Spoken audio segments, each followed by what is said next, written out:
தீபத்தை வணங்கினர் மக்கள், தீக்குச்சியை வணங்கினான் பித்தன். தீபத்தை வணங்கினர் மக்கள், தீக்குச்சியை வணங்கினான் பித்தன். தீபம் இருக்க தீக்குச்சியை வணங்குகிறாயே என்று பித்தனிடம் கேட்டேன். பித்தன் சொன்னான், எரிவதை விட ஏற்றியது உயர்ந்தது என்று பித்தன் சொன்னான். ஆசிரியர் அப்படிப்பட்ட பணி, ஏற்றி விடுகிற பணி அது. இந்த தேசத்தில் தான் மகத்தான ஆசிரியர்கள் இருந்திருக்கிறார்கள். மகாபாரதத்துல ஒரு கதை சொன்ன, படப்படம் சொல்லிடுறேன், 5 நிமிஷத்துல முடிக்கணும், சீக்கிரமா சொல்லிடுறேன். துரோணர் என்ற மகத்தான ஆசிரியர், அவருடைய மகன் அஸ்வத்தாமன், அவருடைய மாணவன் அர்ஜுனன். மகன் மீது அவருக்கு பாசம்னா அப்படி ஒரு பாசம், பைத்தியக்காரத்தனமான பாசம் மகன் மீது. ஆனால் மகன் மீது அவ்வளவு பாசம் கொண்ட துரோணர் தான் என்னுடைய மிகச்சிறந்த மாணவன் அர்ஜுனன் என்று சொன்னார். மகன் அதுக்கு தான் படிக்கிறான், ஆனா மகன் சிறந்த மாணவன் சொல்ல அர்ஜுனன் தான். ஏன் சொன்னார்? அதுக்கு ஒரு கதை.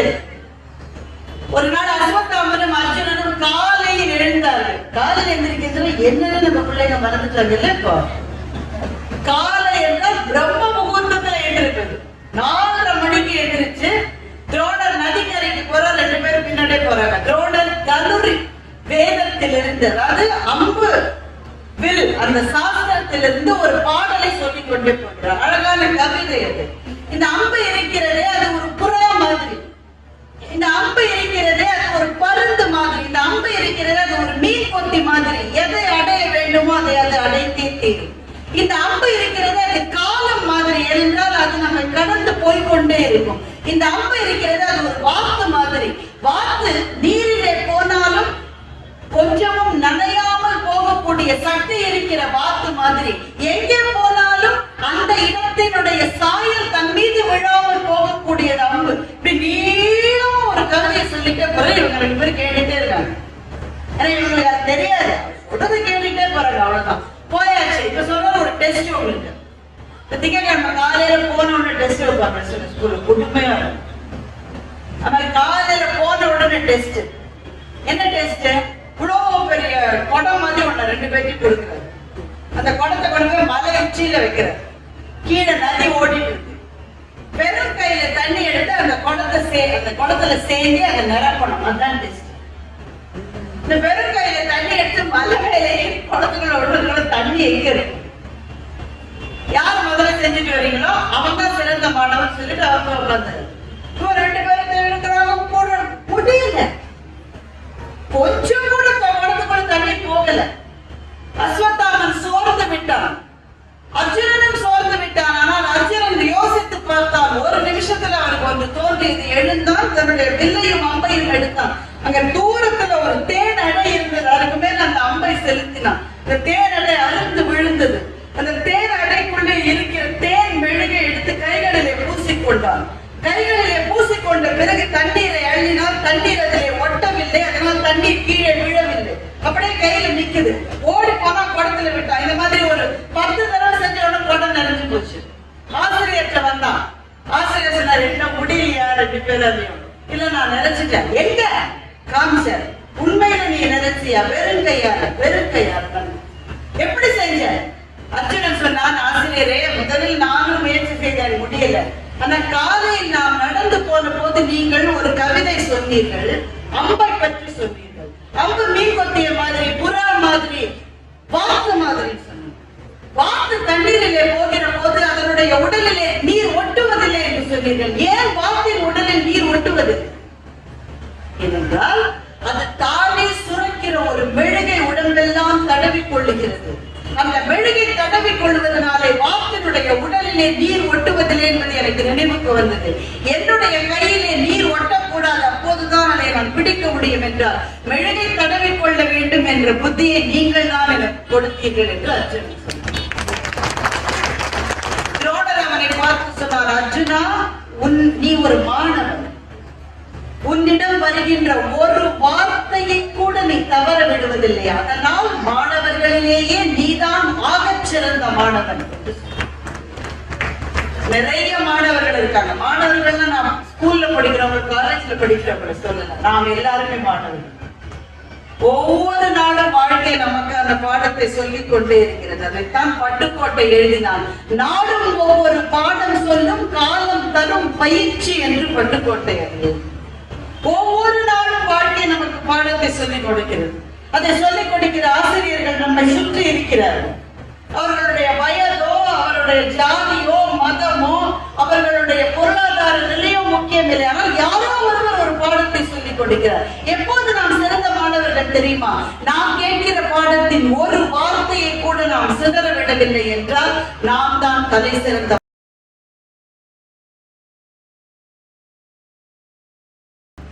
லட்சுமி அகர்வால் என்ற பெண் எழுதின ஒரு புத்தகம். இப்போ சாரி தெரிஞ்சிருக்கும், எங்களை மாதிரியான தொலைக்காட்சியில வந்ததுனால புகழ் பெற்றவர்கள். இது ஒண்ணு நிரந்தர புகழ்லாம் கிடையாது, இது ரொம்ப தற்காலிகமானது. இதே ஒரு பெரிய ஸ்டார்டமா நினைச்சு ரொம்ப சந்தோஷப்படுறவங்க சில பேர் இருக்காங்க, அதெல்லாம் கிடையாது. கஷ்டங்கள் தான் அதிகம். பல பேர் முகத்துக்கு நேர போனை வச்சு செல்ஃபி எடுக்கிறாங்க. நம்ம முகத்தை பார்த்தா நமக்கே பக்குது. இந்த தற்காலிக புகழ் மிக்க வாழ்க்கையில் நிறைய பேர் வந்து எங்ககிட்ட ஆட்டோகிராஃப் வாங்கிப்பாங்க. நான் ஆட்டோகிராஃப் ஆகணும்னு நினைச்சது ஒரே ஒருத்தர் தான், அது லட்சுமி அகர்வால் ஒரு பெண். அந்த ஒரு பெண்ணை பார்த்து ஒரு ஆட்டோகிராஃப் ஆகணும், அது ரொம்ப ஆசை. நான் அதை செஞ்சுட்டேன், வச்சிருக்கேன் அந்த ஆட்டோகிராஃப. அந்த பெண்ணு ஒண்ணுமே எழுதல. சில பேர் வீணா வேஷமான உரைநடையெல்லாம் எழுதி கையெழுத்து, அது ஒண்ணும் செய்யல. வெறும் எல் அகர்வால்னு எழுதியிருக்கு. அந்த கையெழுத்து கோழிக்கர்கள் மாதிரி சகிக்காத கையெழுத்து. அதான் நான் ரொம்ப பத்திரமா வச்சிருக்கேன். எனக்கு ரொம்ப பிடிச்ச பொண்ணு. என்ன செஞ்ச அவ? லட்சுமி அகர்வாலுக்கு 15 வயசான டெல்லியில இருக்க பொண்ணு, 15 வயசு பொண்ணு. 15 வயசு பொண்ணுக்கு என்ன நடக்கும்? அதான் அவளுக்கு நடந்தது. அந்த தெருவில் இருக்கிற ஒரு காலி பையன் லவ் லெட்டர் கொடுத்து, ஒரு 15 வயசு பொண்ணு என்ன செய்யணும்? இல்ல என்ன செய்வா? அப்பா அம்மாட்ட போய் சொல்லணும். முதல்ல அம்மாட்ட சொல்லணும். இன்னைக்கு லெட்டர் வந்து 5 நிமிஷத்துல சொல்லணும். அப்படி சொன்னா அந்த அம்மாவும் பெண்ணும் ரொம்ப சரியா இருக்காங்க. அம்மாட்ட சொல்றதுக்கு முன்னாடி கூட அப்பாட்ட கூப்பிட்டு சொன்னா அந்த அப்பா வந்து மனிதருள் மாணிக்கம்னு அர்த்தம். அந்த மாதிரி ஒரு அப்பாவா இருந்து எல்லாரும் முயற்சி செய்யும். அப்பா ஒரு பையன் லவ் லெட்டர் எழுதிருக்காப்பா, தொட்டப்ப கட்டு நீ ஒழுங்கா இருந்தா அவன் எழுதுவான் அவனுக்கு என்று அப்பா ஒரு தடவை சொல்லிவிட்டால் அதற்கு பிறகு அந்த பெண்ணுக்கு எவ்வளவு லெட்டர் வந்தாலும் யாருக்கும் விஷயம் தெரியும். யாருன்னா உனக்கு எதுக்கிட்ட எழுதுறான்? 15 வயசு தான் ஆகுது உனக்கு.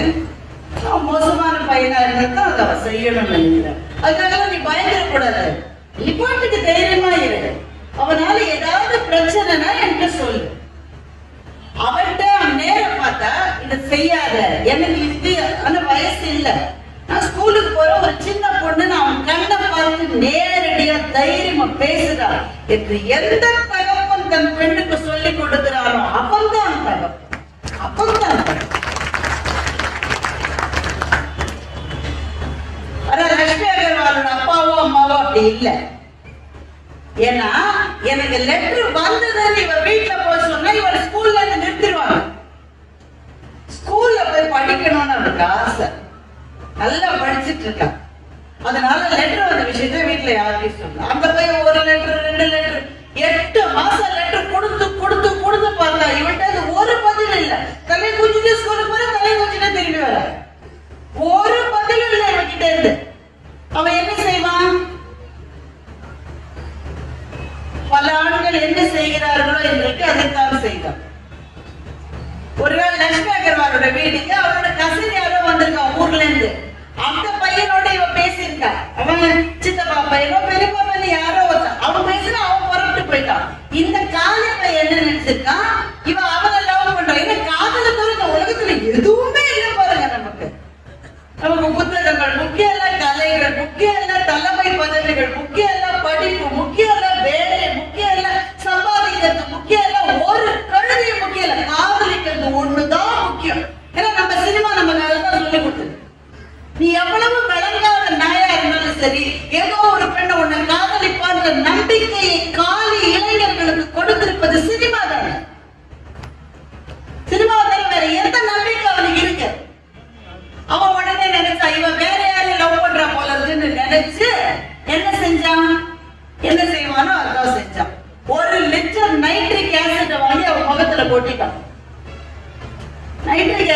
என்னன்னு தெரியுமா உங்களுக்கு? ஸ்கூல்ல படிக்கிற காலேஜ்ல படிக்கிற பிள்ளைகள் இருந்தா அவங்க கிட்ட கேட்பாரு. கெமிஸ்ட்ரி லேப்ல அவங்க அதை யூஸ் பண்ணுவாங்க.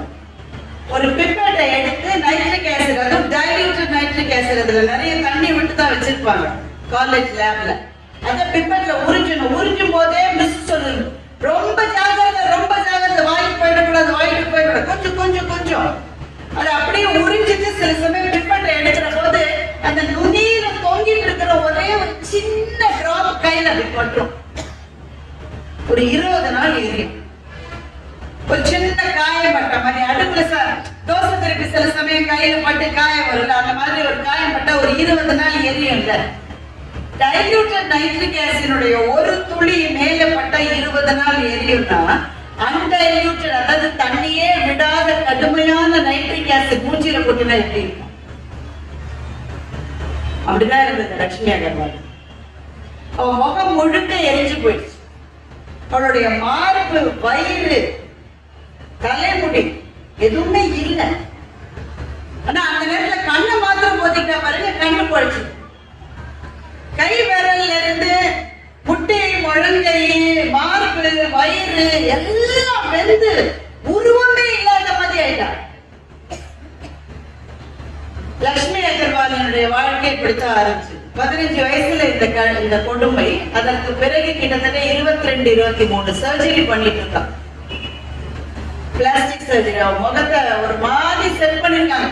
அதாவது இது ஒரு மனுஷ மூஞ்சி தான் அப்படின்னு தோன்ற மாதிரி இருக்கும். ஆனா உண்மையில மனுஷ மூஞ்சி மாதிரி இருக்காது பார்த்தா. இந்த லட்சுமி அகர்வால் தான் தொடர்ந்து 10 வருஷம் சுப்ரீம் கோர்ட்டுக்கு போயிருக்கான். எதுக்கு? ஆசிட் ஊத்தினவனுக்கு தண்டனை வாங்கி கொடுக்கவா? இல்லை. இந்தியாவில் எல்லாருக்கும் சுண்டல் கொடுக்குற மாதிரி ஆசிட் எல்லாம் விற்கிறாங்க. ஆசிட் விற்பனைக்கு கட்டுப்பாடுகள் கொண்டு வந்தால்தான் என்னை மாதிரி இன்னொரு பெண் கஷ்டப்பட மாட்டாள் என்று அந்த உத்தரவை பெறுவதற்காக சுப்ரீம் கோர்ட்டுக்கு 10 வருஷம் நடந்தால். அந்த அனுபவத்தை தான் மை லைஃப் என்று ஒரு புத்தகமாக எழுதினேன். அந்த லட்சுமி அகர்வாலை பார்த்து தான் கையெழுத்து வாங்கணும்னு நான் நினைச்சேன். அவ வாழ்க்கையில் இன்னொரு சுவாரஸ்யமான விஷயம் இருக்கு. அவளோடு சேர்த்து போராடிய ஒரு இளைஞனை அவன் கல்யாணம் செஞ்சுட்டான். அவர்களுக்கு ஒரு சின்ன பிள்ளை பிறந்திருக்கு. நான் அவளை சந்திச்ச போது அந்த குழந்தைக்கு 2 வயசு. நான் அவகிட்ட கேட்டேன், உனக்கு அந்த வாழ்க்கையில ரொம்ப சந்தோஷமான நிமிஷம் உனக்கு எதுன்னு. அவ சொன்னா, எனக்கு ஆசிட் கொட்டிய மூஞ்சில இப்படி ஆயிடுச்சாக்கா, அதனால தீதி, ஹிந்தியில சொன்னா, தீதி என் முகம்லாம் இப்படி வெந்து போச்சு, அதனால என்னை பார்த்தா பிள்ளைகள்லாம் அழும். நான் தெருவுல போனா எல்லா பிள்ளையும் அழும் என்னை பார்த்து. அதனால துப்பட்டாவை, அந்த ஹிந்திக்காரங்க அப்படிதானே போடுவாங்க, துப்பட்டாவை ஃபுல்லா போட்டுட்டு தான் நான் நடப்பேன். ஆனா எனக்கு என்ன பயம்னா, எனக்கு பிள்ளை பிறந்த போது என் பிள்ளையும் என் முகத்தை பார்த்து அழுவோன்னு எனக்கு ரொம்ப பயமா இருந்தது. முதல் 3 மாசம் பிள்ளைக்கு வந்து அம்மா முகம் தெரியாது, அந்த காதுல சத்தம் கேட்குமே தவிர பிக்ஸ் ஆகாது. 3 மாசம் தான் முகம் பார்த்து சிரிக்கும். 3ஆம் மாசம் முகம் பார்த்து சிரிக்கும் பிள்ளை. அம்மா முகத்தை தான் முதல்ல பார்த்து சிரிக்கும். லட்சுமி அகர்வால் சொன்னா, 3 மாசம் ஆனப்புறம் ஒரு நாள் என் பொண்ணு என் முகத்தை பார்த்து சிரிச்சா, நிஜமாவே சிரிச்சா. அந்த நிமிஷம் மாதிரி ஒரு சந்தோஷமான நிமிஷம் என் வாழ்க்கையில இல்லை. இதைத்தான் மை லைஃப் என்று ஒரு புத்தகமாக லட்சுமி அகர்வால் எழுதினார். அந்த புத்தகத்தை நான் படித்தேன் தொடர்ந்து. எனக்கு திரும்பவும் அதே தான் தோணுச்சு. சில வாழ்க்கைகள்ல எவ்வளவு போராட்டங்கள் இருக்கு. ஆனா அதுல இருந்து நம்ம என்ன தெரிஞ்சுக்கிறோம் தெரியுமா? அத்தனை போராட்டத்துக்கு பிறகும் கடவுள் கடைசியில் ஒரு ரோஜா பூவை கொடுக்கத்தானே செய்யும். இன்றைக்கு நமக்கு 1000 கஷ்டங்கள் இருக்கலாம், பிரச்சனைகள் இருக்கலாம். அதில் போராடுகிற மன உறுதி என்கின்ற ஒன்றே ஒன்று இருந்து விட்டால் போதும். அந்த வாழ்க்கையினுடைய நிறைவு பகுதியில் கடவுள் ஒரு ரோஜா பூவை கொடுப்பார். அதுதான் வாழ்க்கை. அந்த நம்பிக்கை புத்தகங்கள் உங்களுக்கு கொடுக்கும். என்னோட நேரம் கிட்டத்தட்ட முடிஞ்சிருச்சு. நான் ஒரு விஷயத்தை சொல்லிவிட்டு முடிக்கலாம்னு நினைக்கிறேன். புத்தகங்களை நமக்கு என்ன கொடுக்கும்? புத்தகம் பையில இருக்கு. அது நமக்கு எதை கொடுக்கும் என்றால், அந்த பாட்டையும் நீங்க பாருங்க. புத்தகம் பையிலே, புத்தியோ பாட்டில். பள்ளியை பார்த்ததும் ஒதுங்கினோம் மழை. கல்வியில ஆர்வமே இல்லாத 2 ஃப்ரெண்ட்ஸ் இருக்காங்க. அந்த சினிமாவை நீங்க பாத்தீங்கன்னா உங்களுக்கு தெரியும். உயர்ந்த மனிதன் சிவாஜி கணேசன் நடிச்ச ஏவிஎம் படம். அதுல சிவாஜி கணேசன் பெரிய முதலாளி ஆயிடுவாரு, சுந்தரராஜன் அவருக்கே கார் டிரைவரா இருக்காரு. இதுதான் கதை. பள்ளி நாட்களிலே ஏன் கல்வி கசக்கிறது? நிறைய குழந்தைகள் இருக்கீங்க, அதனால நான் கேட்கிறேன், ஏன் கசக்கிறது? ஏனென்றால் சொல்லித் தருகிற ஆசிரியர் எப்படி சொல்லித் தர வேண்டுமோ அப்படி சொல்லித் தரவில்லை, அதனால் கல்வி கசக்கிறது. ஒரு அருமையான ஆசிரியர் கிடைத்து விட்டால் எந்த பாடமும் சுவாரஸ்யமாகும். எந்த பாடம்? ஒரு ஆசிரியர்களுடைய சக்தி எவ்வளவு மகத்தானது தெரியுமா? தமிழ்நாட்டுலதான் ஒரு டீச்சரை டிரான்ஸ்பர் பண்ணாங்கன்னு சொல்லி அந்த ஸ்கூல் பிள்ளைகள் அத்தனை பேர் கதறி அழுதாங்க. பல பள்ளிகள்ல என்ன வாத்தியார் அனுப்ப மாட்டேங்கிறாங்க. நாங்களும் கோயிலும் சில பள்ளிகளில் பாருங்களேன், அந்த பிள்ளைகளை எப்படி வசீகரிக்க முடிகிறது? ஏனென்றால் ஆசிரியர் பணி என்பது வேலைக்காக செய்கிற பணி அல்ல, அது ஒரு பைக்குள்ளே பொருட்களை திணிக்கிற பணி அல்ல, அது ஒரு தீபத்தை தூண்டி விடுகிற ஒரு பணி. ஒரு கவிதை சொல்றேன் கேளுங்க. தீபத்தை வணங்கினர் மக்கள், தீக்குச்சியை வணங்கினான் பித்தன். தீபத்தை வணங்கினர் மக்கள், தீக்குச்சியை வணங்கினால் பித்தன். தீபம் இருக்க தீக்குச்சியை வணங்குகிறாயே என்று பித்தனிடம் கேட்டேன். பித்தன் சொன்னான், எரிவதை விட ஏற்றியது உயர்ந்தது என்று பித்தன் சொன்னான். ஆசிரியர் பணி அப்படிப்பட்ட பணி, ஏற்றி விடுகிற பணி அது. இந்த தேசத்தில் தான் மகத்தான ஆசிரியர்கள் இருந்திருக்கிறார்கள். மகாபாரதத்துல ஒரு கதை சொல்ல, படப்படம் சொல்லிடுறேன், 5 நிமிஷத்துல முடிக்கணும், சீக்கிரமா சொல்லிடுறேன். துரோணர் என்ற மகத்தான ஆசிரியர், அவருடைய மகன் அஸ்வத்தாமன், அவருடைய மாணவன் அர்ஜுனன். மகன் மீது அவருக்கு பாசம்னா அப்படி ஒரு பாசம், பைத்தியக்காரத்தனமான பாசம் மகன் மீது. ஆனால் மகன் மீது அவ்வளவு பாசம் கொண்ட துரோணர் தான் என்னுடைய மிகச்சிறந்த மாணவன் அர்ஜுனன் என்று சொன்னார். மகன் அவருக்கு தான் படிக்கிறான், ஆனா மகன் சிறந்த மாணவன் சொல்ல அர்ஜுனன் தான். ஏன் சொன்னார்? அதுக்கு ஒரு கதை. ஒரு நாள் அஸ்வத்தாமனும் அர்ஜுனனும் காலையில் எழுந்தார்கள். காலையில் எந்திரிக்கிறதுல என்னன்னு நம்ம பிள்ளைங்க மறந்துட்டாங்க இல்ல? இப்போ காலை என்றால் பிரம்ம முகூர்த்தத்துல எழுந்திருப்பது. 4:30 மணிக்கு எழுந்திரிச்சு துரோணர் நதிக்கரைக்கு போற, 2 பேரும் பின்னாடியே போறாங்க. துரோணர் தனுரி வேதத்திலிருந்து, அதாவது அம்பு வில் அந்த சாஸ்திரத்திலிருந்து ஒரு பாடலை சொல்லிக் கொண்டே போகிறார். அழகான கவிதை அது. இந்த அம்பு இருக்கிறதே அது ஒரு புறா மாதிரி, இந்த அம்பு இருக்கிறதே அது ஒரு பருந்து மாதிரி, இந்த அம்பு இருக்கிறது அது ஒரு மீன் கொத்தி மாதிரி. எதை அடைய வேண்டுமோ அதை அது அடைந்தே தீரும். இந்த அம்பு இருக்கிறது அது காலம் மாதிரி, ஏனென்றால் அது நம்மை கடந்து போய்கொண்டே இருக்கும். இந்த அம்பு இருக்கிறது அது ஒரு வாத்து மாதிரி. வாத்து நீரிலே போனாலும் கொஞ்சமும் நனையாமல் போகக்கூடிய சக்தி இருக்கிற வாத்து மாதிரி. எங்கே போனாலும் அந்த இடத்தினுடைய சாயல் தன் மீது விழாமல் போகக்கூடியது அம்பு. ஒரு கவிதையை சொல்லிட்டே போற, இவங்க 2 பேரும் கேட்டுட்டே இருக்காங்க. இவங்களுக்கு அது தெரியாது, உடனே கேட்டுட்டே போறாங்க. அவ்வளவுதான், போயாச்சு. இப்ப சொல்ற ஒரு டெஸ்ட் உங்களுக்கு. திங்கட்கிழமை காலையில போன டெஸ்ட் வைப்பாங்க ஸ்கூலுக்கு, குடும்பமே வரும். அது காலையில போன உடனே டெஸ்ட். என்ன டெஸ்ட்? இவ்வளவு பெரிய குடம் மாதிரி ஒண்ணு 2 பேருக்கு கொடுக்கிறது. அந்த குடத்தை கொண்டு போய் மலை உச்சியில வைக்கிறது. கீழே நதி ஓடிட்டு இருக்கு. வெறும் கையில தண்ணி எடுத்து அந்த குடத்துல சேர்ந்து அதை நிரப்பணும். அதுதான் டெஸ்ட். இந்த வெறும் கையில தண்ணி எடுத்து மலை மேலேயே குடத்துக்குள்ள தண்ணி எரிக்கிறது. யார் முதல்ல செஞ்சுட்டு வரீங்களோ அவங்க சிறந்த மாணவன் சொல்லிட்டு அவங்க உட்கார்ந்து 2 பேரும் எடுக்கிறாங்க. போடுற முடியல, கொஞ்சம் கூட குடத்துக்குள்ள தண்ணி போகல. அஸ்வத்தாமன் சோர்ந்து விட்டான், அர்ஜுனனும் சோர்ந்து விட்டான். ஆனால் அர்ஜுனன் யோசித்து பார்த்தான். ஒரு நிமிஷத்துல அவனுக்கு வந்து தோன்றியது. எழுந்தான், தன்னுடைய வில்லையும் அம்பையும் எடுத்தான். அங்க தூரத்துல ஒரு தேன் அடை இருந்தது, அதுக்கு மேல அந்த அம்பை செலுத்தினான். இந்த தேன் அடை அறுந்து விழுந்தது. அந்த தேன் அடைக்குள்ளே இருக்கிற தேன் மெழுகை எடுத்து கைகளிலே பூசிக்கொண்டான். கைகளிலே பூசிக்கொண்ட பிறகு தண்ணீரை அள்ளினால் தண்ணீர் அதிலே ஒட்டவில்லை, அதனால் தண்ணீர் கீழே விழவில்லை, அப்படியே கையில நிக்குது. ஓடி போனா குடத்துல விட்டான். இந்த மாதிரி ஒரு 10 தடவை செஞ்ச உடனே குடம் நிறைஞ்சு போச்சு. ஆசிரியர்கிட்ட வந்தான். ஆசிரியர் சொன்னார், என்ன முடியலையா 2 பேரும்? இல்ல நான் நினைச்சிட்டேன். எங்க காமிச்சார். உண்மையில நீ நினைச்சியா? வெறும் கையால் தான். எப்படி செஞ்ச? அர்ஜுனன் சொன்னான், ஆசிரியரே, முதலில் நானும் முயற்சி செய்தேன், முடியல. ஆனா காலையில் நாம் நடந்து போன போது நீங்கள் ஒரு கவிதை சொன்னீர்கள், அம்பை பற்றி சொன்னீர்கள். அம்பு மீன் கொத்திய மாதிரி, புறா மாதிரி, வாத்து மாதிரி சொன்னீர்கள். வாத்து தண்ணீரிலே போகிற போது அதனுடைய உடலிலே நீர் ஒட்டுவதில்லை என்று சொன்னீர்கள். ஏன் வாத்தின் உடலில் நீர் ஒட்டுவதில்லை? ஏனென்றால் அது தானே சுரக்கிற ஒரு மெழுகை உடம்பெல்லாம் தடவி கொள்ளுகிறது. அந்த மெழுகை தடவி கொள்வதனாலே வாத்தினுடைய உடலிலே நீர் ஒட்டுவதில்லை என்பது எனக்கு நினைவுக்கு வந்தது. என்னுடைய கையிலே நீர் ஒட்டக்கூடாது, அப்போதுதான் அதை நான் பிடிக்க முடியும் என்றால் மெழுகை தடவி கொள்ள வேண்டும் என்ற புத்தியை நீங்கள் தான் எனக்கு கொடுத்தீர்கள் என்று அர்ஜுனன் சொன்னார். துரோணர் அவனை பார்த்து சொன்னார், அர்ஜுனா, நீ ஒரு மாணவன், உன்னிடம் வருகின்ற ஒரு வார்த்தையை கூட நீ தவற விடுவதில்லை. அதனால் மாணவர்களிலேயே நீதான் ஆகச் சிறந்த மாணவன்.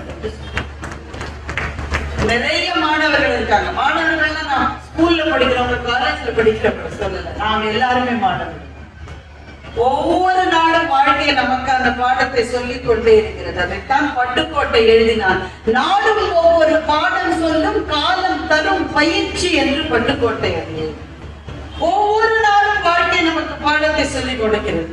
அதை சொல்லிக் கொடுக்கிற ஆசிரியர்கள் நம்மை சுற்றி இருக்கிறார்கள். அவர்களுடைய வயதோ, அவருடைய ஜாதியோ, மதமோ, அவர்களுடைய பொருளாதார நிலையோ முக்கியம் இல்லை. ஆனால் யாரோ ஒருவர் ஒரு பாடத்தை சொல்லிக் கொடுக்கிறார். எப்போது நாம் சிறந்த மாணவர்கள் தெரியுமா? நாம் கேட்கிற பாடத்தின் ஒரு வார்த்தையை கூட நாம் சிதற விடவில்லை என்றால் நாம் தான் தலை சிறந்த மாணவர். பெருமக்களே, ஒவ்வொரு புத்தகமும் நமக்கு ஒரு ஆசிரியர். ஒவ்வொரு புத்தகம், எல்லா புத்தகமுமே நல்ல புத்தகம் தானா? கெட்ட புத்தகமே இல்லைன்னா உண்டு. புத்தகத்திலே தவறான புத்தகங்கள் உண்டு. கற்க கசடர கற்பவை கற்றவை நிற்க அதற்கு தக. இந்த திருக்குறளுக்கு நாம படிச்ச பொருள் என்ன? கற்க படிங்க, கசடர உங்களுக்குள்ளே இருக்கிற குற்றங்களை நீக்கிக் கொள்வதற்காக படியுங்கள். ஆனால் அறிஞர் அண்ணா இந்த குறளுக்கு புது பொருள் சொல்றார். கற்க நூல்களை படியுங்கள், கசடர அந்த நூல்களிலே இருக்கிற குற்றங்களை நீக்கிவிட்டு நீங்கள் படியுங்கள் என்று அறிஞர் அண்ணா சொன்னார். தவறான புத்தகங்கள் இருக்கலாம், ஆனால் தவறுகளை நீக்கிவிட்டு அந்த புத்தகங்களை படிக்கிற போது நமக்கு அதிலே ஒரு பாடம் இருக்கிறது. நம்மை சுற்றி தவறான மனிதர்கள் இருக்கலாம், ஆனால் அவர்களுடைய தவறுகளை நீக்கிவிட்டு நீங்கள் அவர்களை பார்த்தால் அவர்களிடமிருந்தும் நீங்கள் கற்றுக்கொள்ள வேண்டியது ஏதோ ஒன்று. நம்மை சுற்றி இருக்கிற அத்தனை பேரிடமிருந்தும் நாம் கற்றுக்கொள்ள வேண்டிய பாடங்கள் இருக்கிறது. மனிதர்களிடமிருந்து பாடம் கற்றுக்கொள்ள நம்மால் முடியவில்லை என்றால் நமக்கு உதவி செய்வதற்காகத்தான் புத்தகங்கள் இந்த உலகத்தில் இருக்கின்றன. ஒவ்வொரு புத்தகமும் நமக்கு ஒரு ஆசான். அந்த ஆசானை வணங்கினால் வாழ்க்கை வண்ணமயமாக திகழும். புத்தகம் பையிலே இருக்க வேண்டியது அவசியம் இல்லை. அது நம் புத்தியிலே ஏறுகிற போது வாழ்க்கை இன்னும் சிறப்பும் வளப்படும். நல்ல வாய்ப்புக்கு நன்றி, வணக்கம்.